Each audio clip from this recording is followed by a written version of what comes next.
Hi, I'm Mac McCarthy, and I help people with their breakups.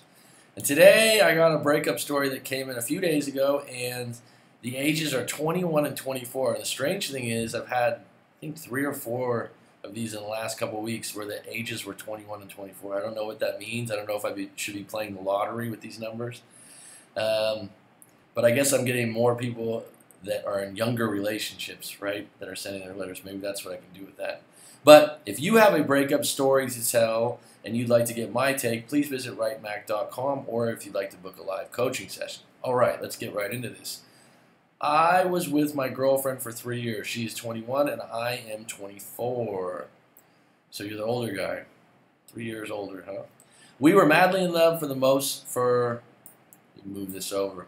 We were madly in love for most of the relationship, but the last 6 months of the relationship, I became extremely needy, jealous, and anxious. This is woman repellent. You notice that a lot of times when people end their relationships, the man was extremely needy, jealous, or anxious. Anxious is not as common, but that kind of goes in with needy, right? This inevitably turned her off me, and she broke up with me. Yep, you got it. That's a cocktail for a breakup. It got worse when she got a job at an advertising company straight out of college. Meanwhile, I was living at her house feeling purposeless and lost. Well, it's great that you wrote this out because this is the exact problem. I mean, it's cut clear. The fact that you had no purpose and she had a pretty good job or a job she liked and she probably was working with men, dare I say, older men, and she's 21, possibly attractive. I mean, it's a recipe for disaster. I was fearful about all the young and successful guys she would be interacting with on a daily basis. See, if you were purposeful, you wouldn't be worrying about that. You'd be worrying about your purpose.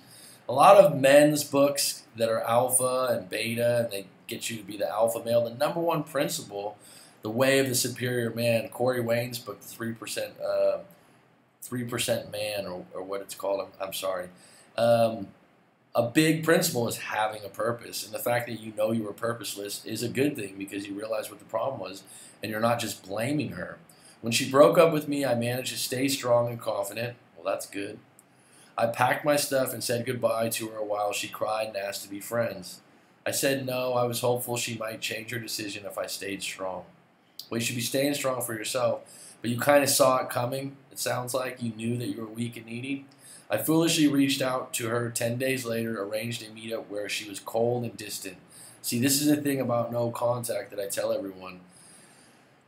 If you break it, it's even weaker because she's been wondering what's going on, where's he been, oh, I wonder what he's up to. And then you break it, and all the mystery balloon just goes pop. It just pops.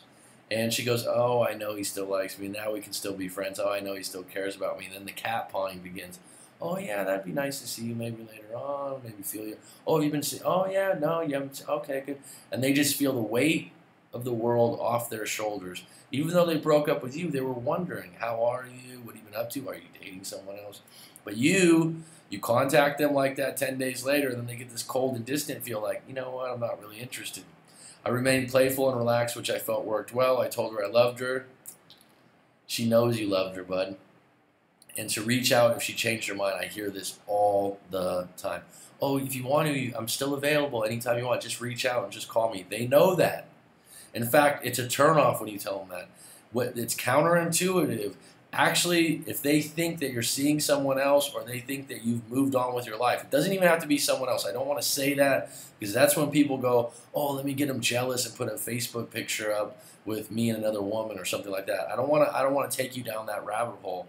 What I'm saying is once they think you've moved on, that's when you have the best chance of getting a call and seem the most attractive. She texted me after saying it was good to see you. Well, that's just neutral. Then I stuffed up. I don't know what that means. I texted her the next day, desperately trying to arrange a meetup. See? That's the thing. If you're not strong in the no contact, do not contact them because this is what happens. You go into the no contact, you go, oh, I got a date. Oh, yeah, this is great. And then they don't contact you the next day and you start backpedaling and you start getting weak and needy again. This is what happened. She rejected me and told me we needed to grow. Good word. I immaturely replied, 3 years meant nothing to you, goodbye. Yeah, that sounds weak and needy, and you've already broken up, so you should have got that in at the end.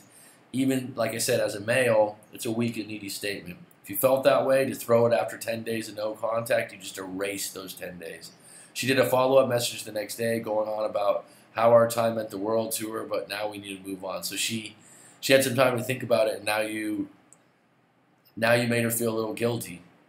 And she sent a goodbye letter. I didn't reply, and 6 weeks of no contact follow. Well, good for you. Good for you. Bravo. Out of the blue, I received a message saying, "Hey, how are you? I'm doing a spring clean this weekend. I found a few of your lovely winter coats and jackets. Would you like to come and get them, or can I drop them off?" I replied, "Hey, I'm good, thanks. Just drop them off whenever." Well, I mean, what do you want from this? Do you want to meet up with her? I mean, it's been 6 weeks of no contact. You've done your part. She could genuinely just be doing a spring clean. This is where I want to clarify to you. There's different parts to this. She could genuinely just be doing a spring clean. This might not be like she's reaching out to you. Like you think, oh, I got a chance now. She followed up with, "Is there a time and place you would like it delivered?" And I just said, "Whenever suits you," and ended the conversation. So this was your way of like playing a little hard to get. Look, after 6 weeks, if she reached out to you, if you felt like you were strong and confident, you could say, "Oh, I'll go pick them up myself. It'd be nice to see you." Number two, you could say, "Oh, drop them off at my house," if you're feeling like you don't want to see her, that you feel weak and needy. But whatever you choose to do, what's your expectation? This is what I always get back to. And if your expectation is, "Oh, this is a chance to get back together," that's usually something a woman could smell like blood for a shark in the water. If that makes sense. She's going to sniff that on you. If you can go over there and go, "Oh, thanks for the jackets. Oh, you look great today." Da, da, da, da. Just small talk, and you're not attached to every word she says, then that's fine. It's been 4 weeks from this conversation. She has never dropped off the jackets. I'm starting to doubt that she will ever reach out to me again. What do you think? What do you want? Do you want her to come back to you? At this point, if you go 4 weeks later, "Hey, what about the jackets?" It is a bit of a weak and needy statement. Someone might say, maybe Brad Browning would go, "Hey, I'm in the neighborhood. Maybe I could just go pick up my jackets." When you said "whenever suits you," if that's out of character for you, she might have took it as a message that you were a little bitter. But here's what I would say. What do you want? Do you want her back? Are you still feeling needy towards her? If that's the case, then I would stay in no contact for yourself. If you've been in no contact this long, because if you reach out to her and go, "Oh, how are the jackets?" and she gives you one of those cold and distant responses, it just is like, whoosh, back to ground zero. And that's hard. That's hard to dig out of.